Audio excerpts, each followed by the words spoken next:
Hello and welcome to my media museum.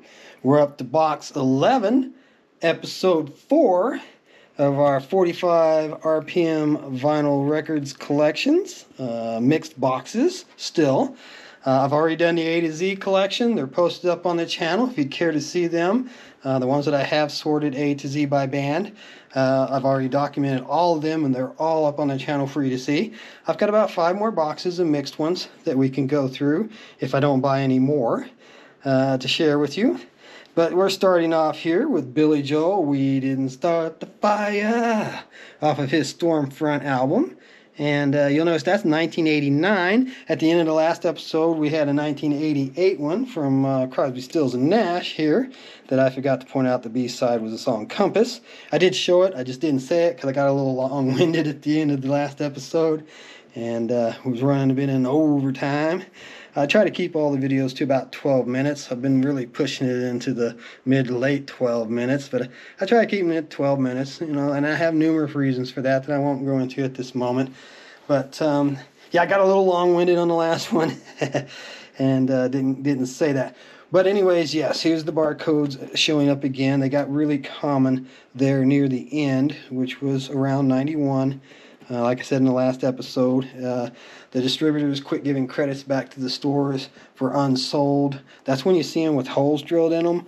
The stores had reported them as unsellable or unsold. They'd drill holes in them, throw them away, and get credit from the distributors that they could buy other inventory that might move with. Well, when the distributors quit doing that, stores just simply quit buying them, and that was the death of the 45 vinyl records for the masses. You still had the DJs and your turntable artists that still wanted to get those dance mixes, but the whole industry just kind of changed there at that time. B-side of this, Billy Joel's House of Blue Light. I'm starting right out the gate here with this episode rambling again. So let's get a move on. We've got Brownsville Station doing Smoking in the Boys' Room. Everybody who's probably pretty familiar with the Motley Crue cover of that.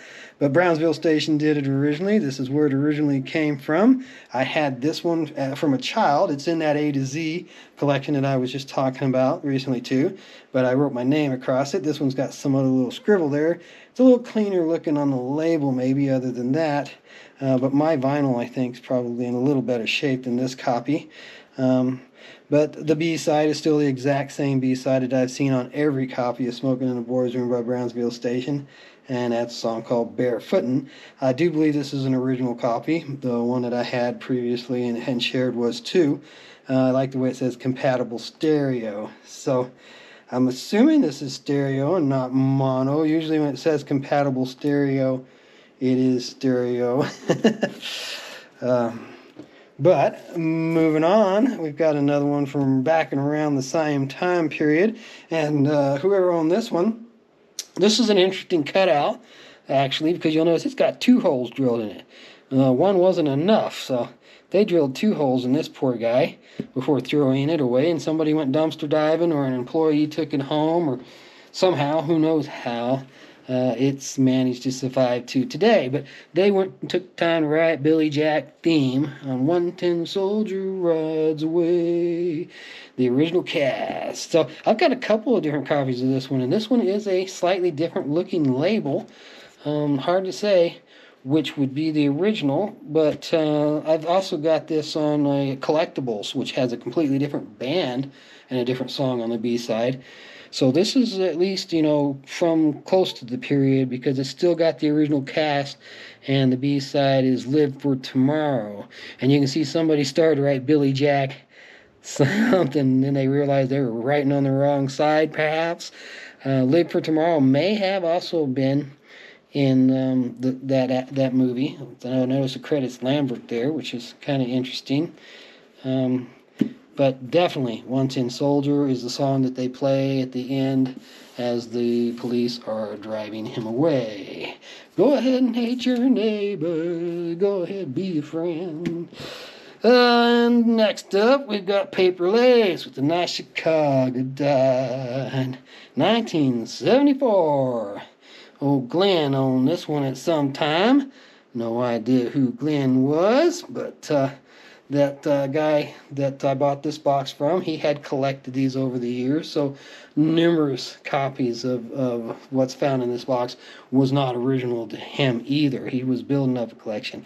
And why someone would think they could digitize their 45s and sell them off and just keep the digital copies and be happy, I don't know. That didn't really click with me, but yeah, we all do what we do when we do it for our own reasons. B-side of this, Can You Get It When You Want It?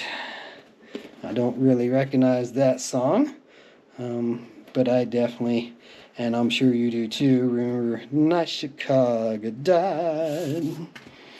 And next up, we got a really great song that I always loved. And I have shown copies of this one on the channel before, but not this label.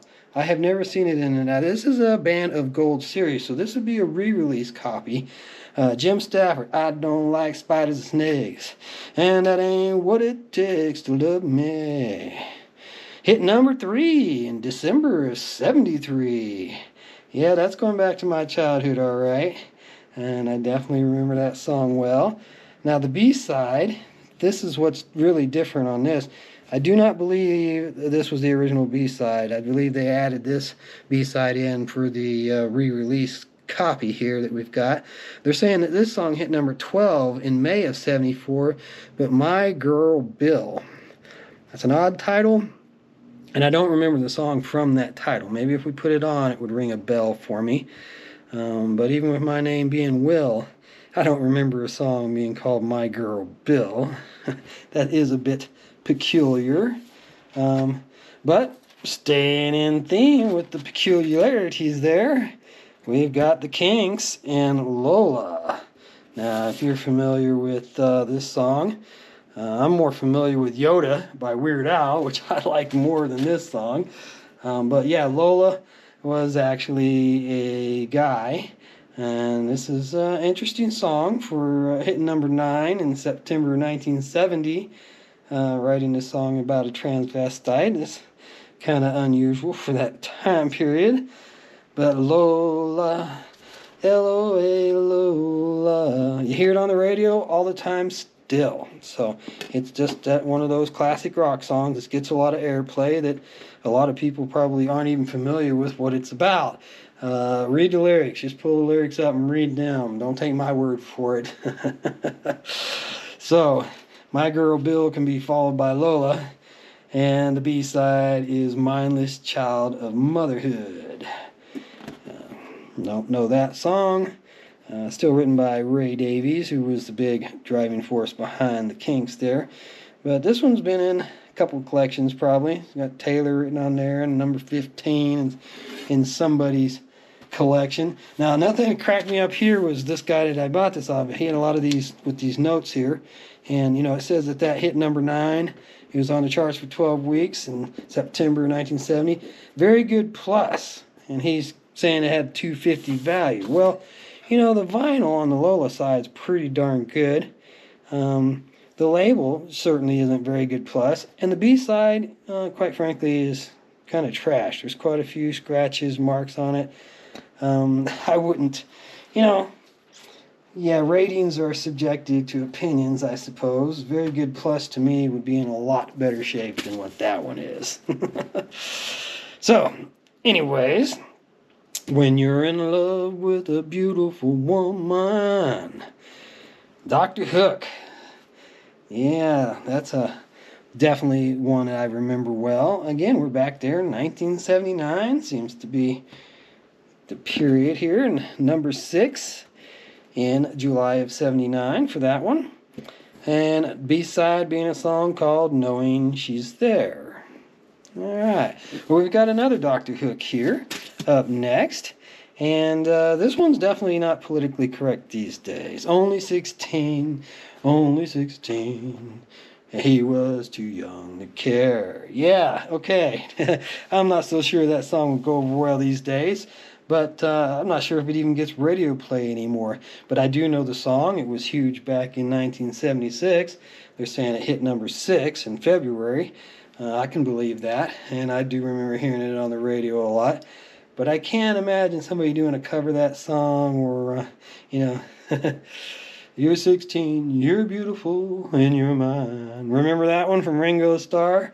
You probably don't hear that one these days either. But a little odd.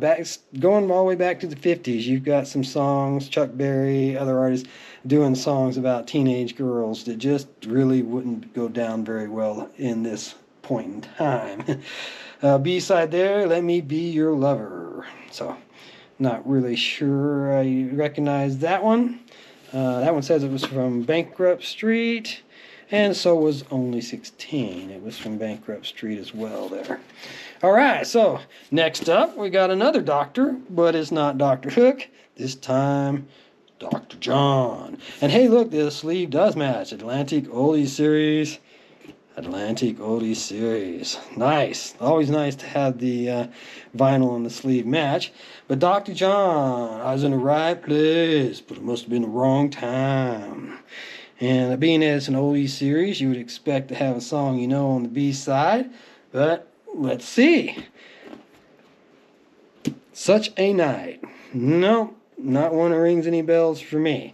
And it doesn't have any notations on this side either. So I don't know if it was ever originally a single, whether or not it charted. But Such a Night is not a Dr. John song that I'm familiar with, anywhere near to the level of Right Place and the Wrong Time, which apparently hit number 9 in May of 73, according to that individual's notations. So, we're going to do just one more here, and it's Kenny Loggins, Footloose. Everybody cut Footloose. Hit number 1 in February of 84. Now, this says January of 84 is when it was released, so I guess it took about a couple of weeks to hit number 1. And the B-side here is Heart to Heart, which is another Kenny Loggins song that I am familiar with. Heart to Heart. Kind of makes you think of E.T. Go Home. Didn't he do Heartlight? No, that was somebody else completely, not Kenny Loggins. So sorry about that. Anyways, we'll be back with another Kenny Loggins in the next episode. I hope you join us then.